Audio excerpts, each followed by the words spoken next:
Good Thursday morning. How we doing? Somebody share me some love.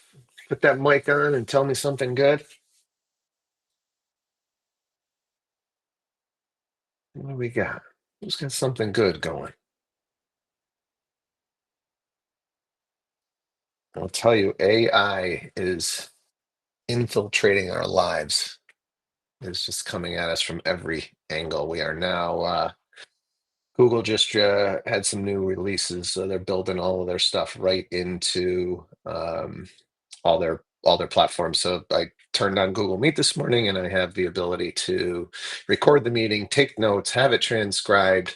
Um, yeah, it's kind of crazy. Going to give me the summary, all the stuff that I was paying for a separate service to do. They're building right in. They're building it right into Google Docs, into Google Sheets. You're going to start to see all kinds of little crazy things. So play with the AI, try and have some fun with it. Anybody done something recently with AI that just like, hey, this is making my life easier? Steve? So, as you know, you pushed me to get an Instagram page just for real estate. And every day I just supply something that's happening in my real estate world. And I just go on Chat GPT. I put in, the question, and then I have it and generate an image for me. So every single day I've done a post, and then it links to my Facebook with my sphere on there. So, I mean, I do it within 2 minutes every single day. So it's kind of like the morning call. It's part of my routine now. So when you go on there, you'll see every single day there's something, and it's all related to what I'm actually dealing with in real time each day. I love it. I love it. I think when I'm talking about my modules, I'm kind of storing a bunch of different ideas on a full blown 60-minute training that I want to jam with you guys, and let's talk about some AI, and let's come up with real use cases and how we're using it, and how we can make your lives just a little bit easier. How about some real estate stuff? Who's got some stuff going on a deal that you need help with, that you learned about, that you want to share? What do we got?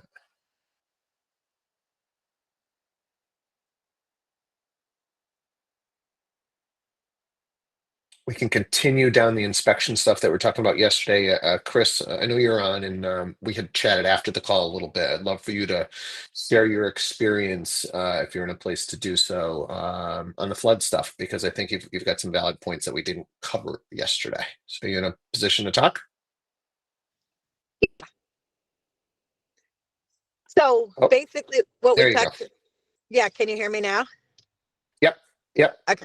So basically, what I was saying yesterday was I had a situation about 5 or 6 years ago, maybe 5 years ago, on Carroll Drive in Westfield, where there was flood insurance, but the section of Carroll Drive that this house sat on was very, very, very high up. And so we did do the process of getting that flood certificate. The surveyor was about $1,200 for him to come out and to survey it, and they did win. So that was like a beautiful thing. But there's another thing. A brand new listing came on yesterday. That's what made me call Steve. Is it just came on yesterday. It's on Roberta, I believe, in Agawam.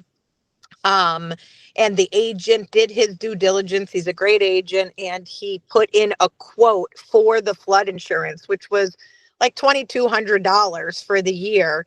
And if you looked at the policy, the way it was that quote was for $250,000. So with my listing before, the way flood insurance works and can work is that if somebody pays cash 100%, they do not have to get flood insurance. That's an option. It's when you're getting a loan from the bank that it's not an option. And even when you're getting the loan from the bank, if you're putting 50% down, you only have to do the flood insurance for that amount. It doesn't mean you're covered if it floods. Don't get me wrong. You're only covered for whatever it is. And to be honest with you, flood insurance just stinks all around. What it covers is it's not good. It's just, that's definitely, insurance is my pet peeve, but this one's really bad. So just know that that's off of 250,000. If someone was only going to, get a loan for 150, it would be even lower. And I've had that happen where they were borrowing less. So when they did get the flood insurance, it was doable. It was palatable to pay what the flood insurance was. Anybody have any questions on that? We said just wanted to make sure, right? Like you got to be covered up to the amount that you're mortgaging. And, if we've got this transferable policy or whatever the case might be, we got to look at the amount. That's the critical thing that Chris is trying to point out here. How much is there coverage for? And if you're getting, you know, not enough coverage, the bank's not going to do the deal. So you're not going to be able to get the loan. So you got to look at the quote and see what that coverage is for. Adam, did you have something additional? I just want to make sure you guys talked about the fact that you can sometimes take over the current homeowner's policy. Yep. Yeah, we talked about that. Has there anybody seen any other, that's for flood, that we can take over that policy? Is there any other scenarios or somebody's seen a policy takeover that could make sense outside of flood policy takeover? Knob and tube. So just talk to me about that scenario because I haven't seen that. So I What was had the one in scenario? Holyoke that the girl couldn't get insurance. Everybody was denying it because it had hot knob and tube. So I went to the list agent. She gave me the insured person, whoever they were using for insurance and their agent. And I don't know so much that it was transferred over. It could have been, but I know that they said, yes, we'll grandfather that house in. Yeah. So Yeah. Right. So, and I think that's just a good example of anytime that you're stuck on an insurance thing, figure out where the insurance is right now. Right. So a lot of times we forget that that's an option. So, the typical process is we put a new deal together and we, the way our TCs do it is one of the steps is they say, hey, it's time to go start and getting some quotes for homeowners insurance. And so your person goes and they go to try and get the insurance and they're having troubles or the rate, it's really high premiums, right? That's where you're going to go to the seller and say, hey, we're struggling with this a little bit. We're just curious where your insurance is right now. Right. And maybe that insurance provider, like Chris was saying, I don't know that you can necessarily transfer that policy, but hey, we'll rewrite a new one. We're familiar with this property, basically. So I did talk to Megan about doing an insurance specific session. We haven't finalized the details, but regardless, we're going to do it. I think there's enough there. Meg had talked about a couple other issues that are coming up with insurance, so I think we definitely need to do an episode here where we dive a little bit deeper on insurance. So we'll do that. Who else has got something? What's going on in your deals out there?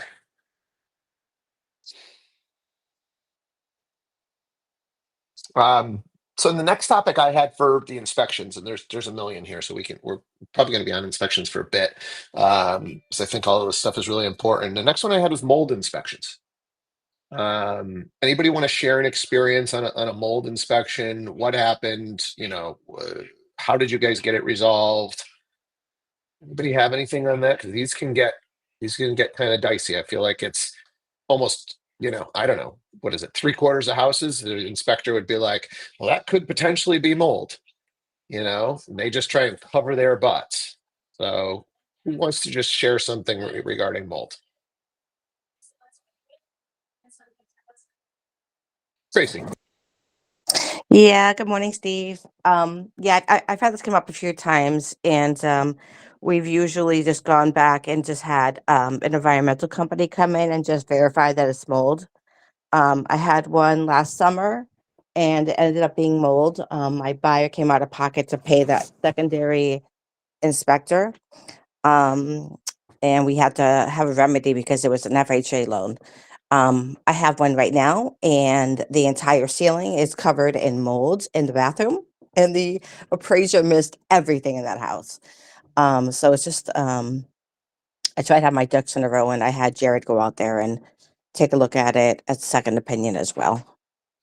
When you say the appraiser missed it, Tracy, like he missed the mold, he just kind of walked right by it and didn't say anything? Absolutely. Like I was shocked. He walked by broken windows, missing GFCIs. I mean, like the things he missed was just And this so is heartbreaking. This FHA is specifically. FHA.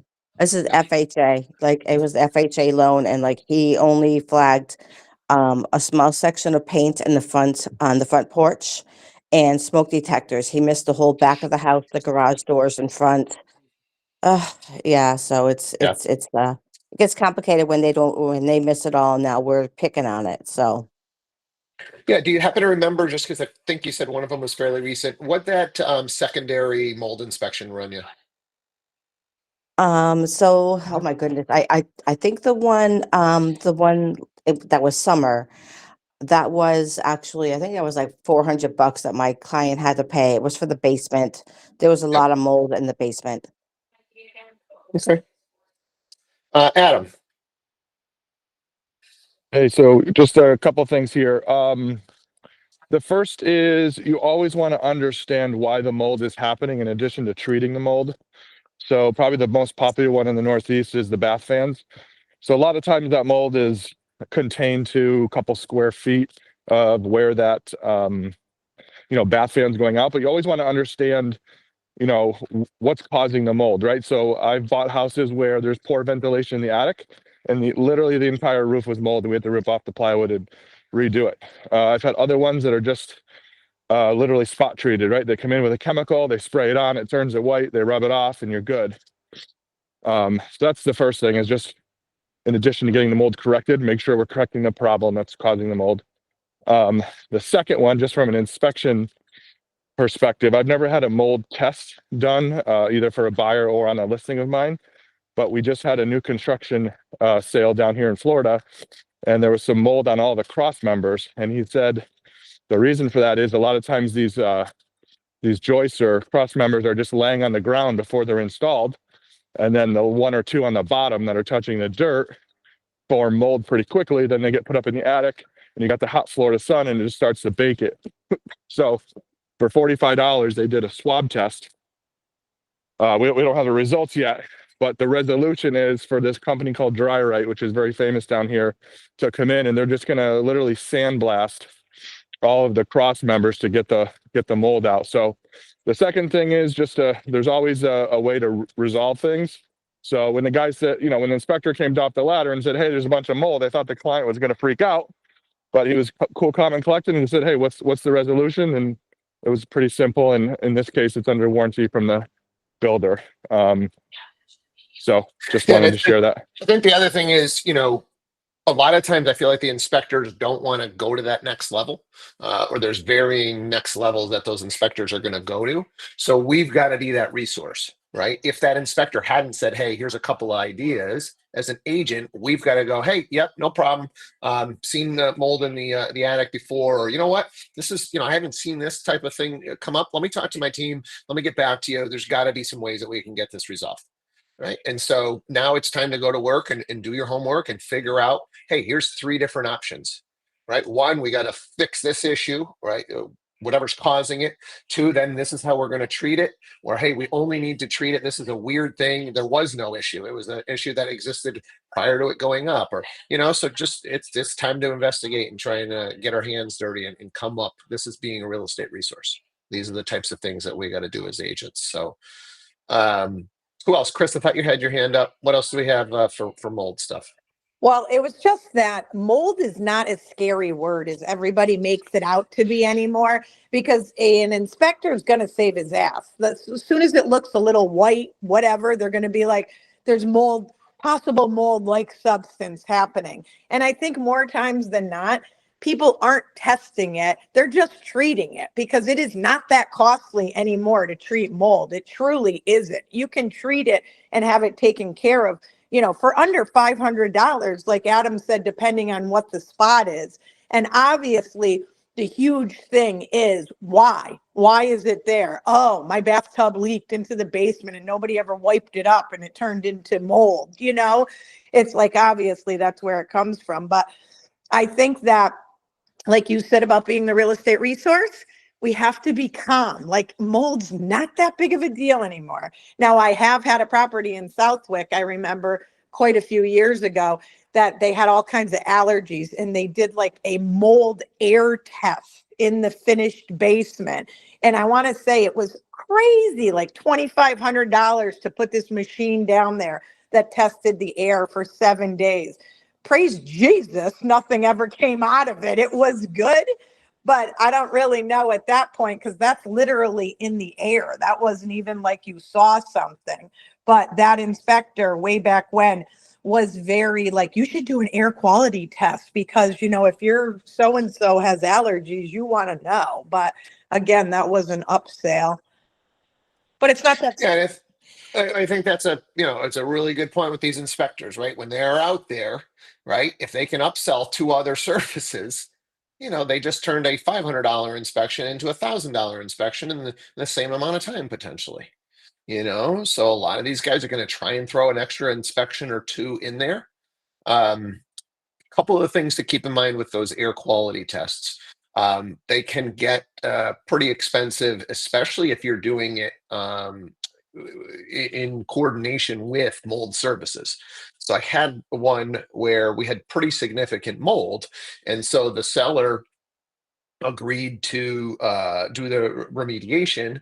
But on the buy side, the buyer was like, well, how do I know he didn't just go in there, kind of scrub it, and take some stuff from Home Depot, scrub it around, and now we've actually just got this stuff airborne, and we're going to cause an even bigger problem. So he's like, I don't not only want it fixed, I want air quality tests prior to, post. And so they're going to go take an air quality, then they're going to do the work, then they're going to take another air quality. So they're going to take those air qualities and they're going to put them up against what is the air quality outside of the home. Because there is certain mold that's going to be in the air. So it can be a lengthy process, and it can really start to add up on the amounts of these tests. So if you're going to be thorough, and if you've got a buyer that's really concerned about it, like, those are some of the things to keep in mind with regards to air quality. About anything else to just come to somebody's mind? Hey, I had a deal that had some mold, and don't forget about this, or don't forget about that. And anything else coming to mind?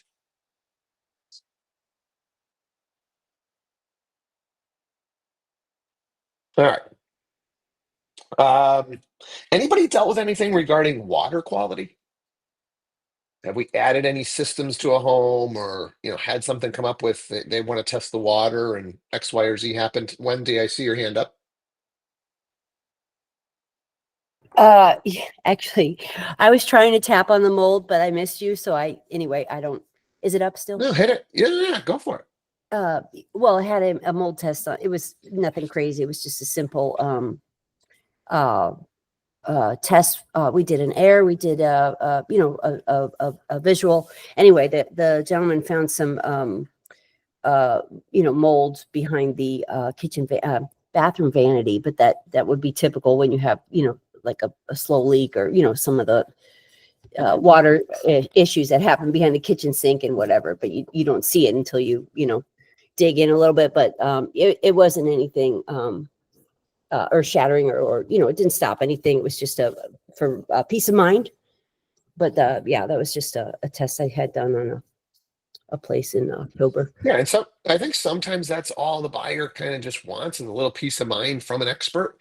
Yeah. That, hey, you know what? Yeah, there is mold. It's legit, but it's not. I think there's like I don't know what the levels are of the damage that it can cause.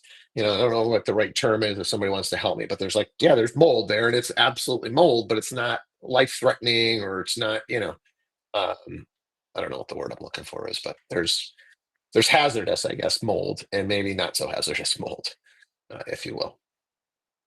All right, back to water. Anybody want to share an experience around a water test or water quality, or Tracy? Okay. Yeah, I had one of these that came back. I think it came back with coliform or cholera. I always mix the two up. Back in August, actually, I think it was actually July.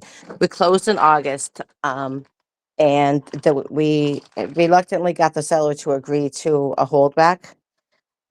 So after X amount of time, we had the water retested. The seller, when it came back again positive for that contamination, he requested that we have another water test done by the same company that he paid to do a bleach treatment. And my gosh, they gave me the runaround. I mean, we're in January now, and I literally just got the approval for the holdback to be released to the company, to make sure that the water is now safe to drink. 'Cause it's not safe to drink. It's been tested 3 times since the closing. Yeah, so I just want to back up here because there's a lot there, right? So the first thing is where you're just doing a regular test, or you're doing a regular home inspection, and inspector says, "Hey, we should do a water test." Is this well, or was this public? This was well, and this was in Okay. Enfield. Okay. All right. So we got a well. We do the test. It comes back with something, coliform. Assuming that's what it is. Seller says, "I'll treat it. I'll pay for the treatment," but buyer says, "I want to. I still wanted to do a holdback, or in case So it what comes back, type of a thing." So what happened was that we had to do a second water test because they had treated it with bleach, but the seller moved out of the property, so there was no one there running the water to clear the bleach. So I went back twice and met the inspector to run the water and test the water. The bleach was still too high at closing, so reluctantly my buyer um closed with the understanding that there would be a holdback in case when the bleach was cleared from the system that if it was still contaminated that the Gotcha. funds would be released. Yeah, so it was a How long much? process. How much did you guys end up holding? I want to say it was like around $3,000. Okay. A $3,000. I think it was 2950 for the it's for a UV system and So you geez, guys, the you guys went, you guys went and had a quote done on a system in case that was going to be necessary, and then we decided to hold back that amount of money. absolutely. We use the same Okay. exact company that the seller hired for the bleach. Okay. Cool. Cool. And at this point, okay, bleach is now gone and it's still contaminated, and we're going to have to do the system, or no, it worked and we're releasing that money back to the seller. That's right. Yeah, if it came back clean, we were fine, but literally it came back and it was still contaminated, so it needed a higher level of treatment, which was the UV. Oh, awesome. Awesome. Great share, Tracy. Thank you. Adam, I think you're next. So my experience comes strictly to well water, which I think is probably the only time you're going to have it tested. So I can almost guarantee you if the house isn't being used, right? So a vacant house or someone that hasn't been keeping up with treating the well, it's going to fail for coliform. The most typical coliform is human and pet waste, right? So sometimes it's an actual issue where, typically when you have well, you have a septic system. So it could be a real issue where the septic system is too close to the well, right? So the old building code used to say 50 feet. Now I believe it's 100 feet. The septic tank has to be away from the well source. But what you can do to save your seller all of this headache that Tracy went through 99 times out of 100, if you bleach the well, it will take care of any issues.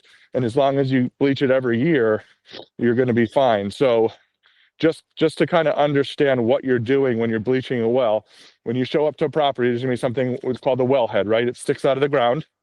You literally take bleach, and there's plenty of YouTube videos, and maybe I can share one that Stephen can distribute. You literally pour bleach in, it mixes with the water. Then you turn on all of your faucets, your toilets, your bathtubs, until you start to smell bleach in every faucet. So now you know that the house is essentially the pipes have been filled with this bleach water. After 24 hours, you then go and you basically flush the system out. Now, when you're working with a septic system, you want to be careful because you don't want to put all that bleach back into the septic system because that could kill the bacteria in the septic system, is a whole another issue. But there's a proper way to drain the water out as well. Um, but that will cure the issue 99% of the time, because I've had this come up on houses before. I kind of figured it out on all my flip houses where we wouldn't bleach the well before inspection, and all we did was we bleached it, we retested it, and it's fine. So literally down the street from the Agawam office is a little hole in the wall building that looks like it's going to fall over. They'll test you for like $50.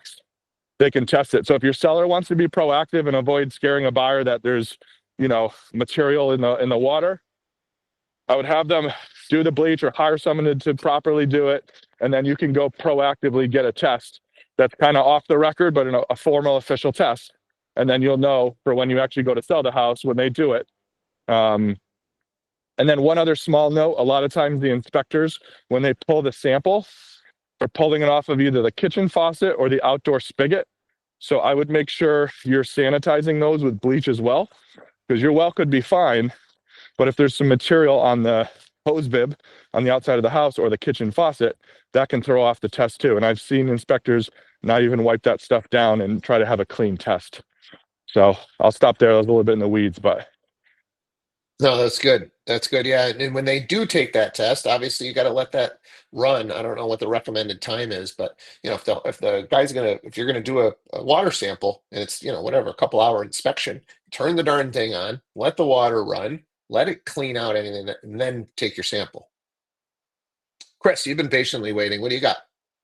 Actually, Adam hit it. Adam hit Okay. most of it. I mean, but with well water, I just had it in Huntington 3 weeks ago. It came up for that same thing. The guy, artesian well on Shaker Road in East Long Meadow, came out and treated it. It wasn't very expensive. He retested it. It did fail again. And he did say it's because this house had an incredibly deep well. It was really deep and he thought it would have to be done a few times. The positive is never going to run out of water, never going to have a problem.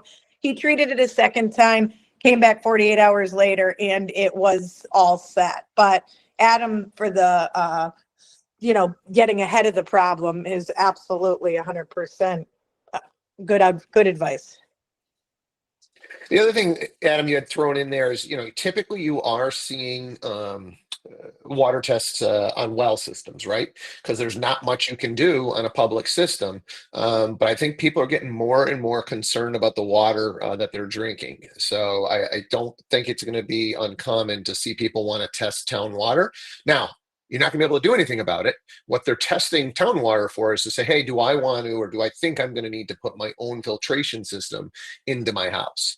Right. So I just want to make sure we're educated on that piece, that if somebody's asking you, you know, you don't want to say, well, you're not going to be able to do anything about it anyway. It's the town water. It is what it is. They're not going to change their supply. Right. And the towns, these things are regulated, so they should be testing.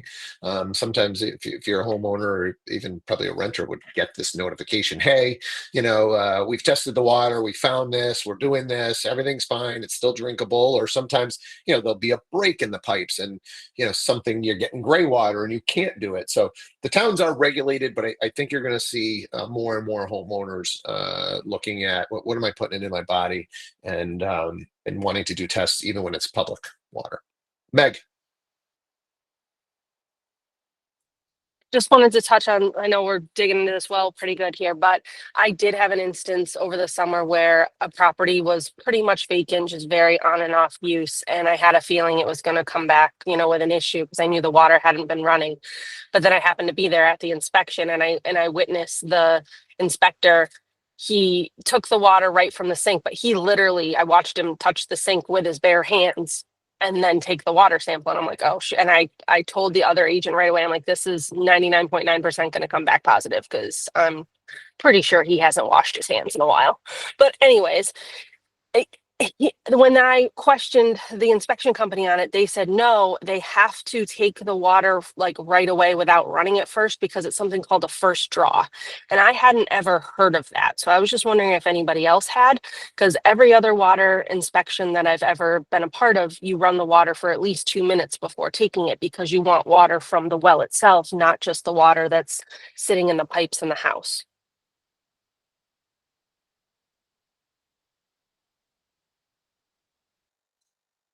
Never heard of this. I thought I saw somebody's hand go up, so maybe somebody. Um, It was just my thumbs up because they always run the water for a minute in every inspection I've ever had. Like Megan said, I've never heard of the first draw. Okay. I was thinking it was Hinky, but you know, it was a pretty big company. So I was like, okay, maybe there's a new water test I don't know about because they took like, 5 or 6 bottles worth of water.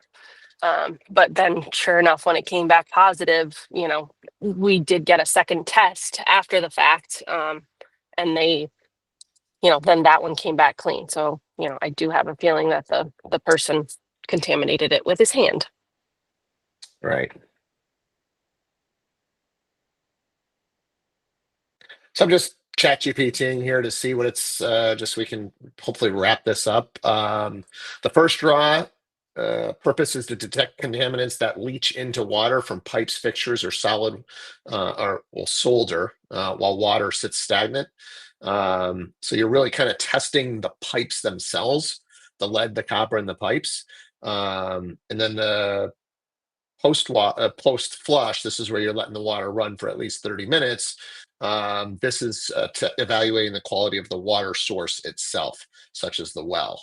So the idea behind the first draw would be we're trying to see, do we have issues with our pipes? And it just asked it to tell me which is right, and it basically is saying it depends on what the goal of the test is. If you're testing the plumbing, then the first draw is the way to go. If you are testing the water quality of the source, then you'd want to do this post flush. So yeah, I think that makes sense. Any other final thoughts before we wrap it up? Well, I did talk to a company because I basically had a summer of positive coliform well tests. So I said, what level is like safe versus not safe? And they're like, you're never going to get back a number like a radon test. It's just going to be a positive or a negative. So in both cases, like the number on my test was extremely low, which made it, to Adam's point, treatable in terms of just bleaching the well. So that's another thing you can kind of check on. Like if you have really, really high levels, you may need like that higher level, like Tracy indicated with the UV light. I've had those installed too, but it's just a question you can ask the lab who did the test if they can tell you what level the coliform came back at. Cool.